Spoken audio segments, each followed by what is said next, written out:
Xitoyga kelganimga 8 yil bo'ldi. Bugun esa bir haqiqatni tan olmoqchiman. Xitoyga kelishimdan oldin men ham ko'pchilik kabi bitta fikrga ishonardim. Xitoyliklar mushuk ham yeydi, kuchuk ham yeydi, qurbaqa ham yeydi. Xullas nima qimirlasa shuni yeydi.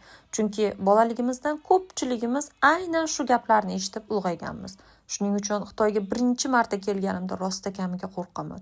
Hatto deyarli 1 yil davomida ovqatni faqat uyda o'zim tayyorlab yeganman.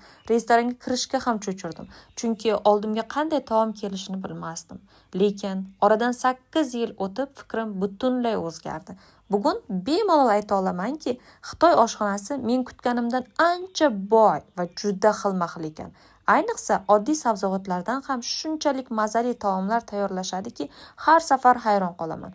Albatta, bu degani o'zbek taomlari yomon degani emas. Aksincha, palovimiz, somsamiz va boshqa milliy taomlarimiz men uchun doim alohida o'rinda qoladi. Lekin Xitoy oshxonasi haqida ilgari ishongan fikrlarim mutlaqo noto'g'ri ekanini shu yerga kelib tushundim.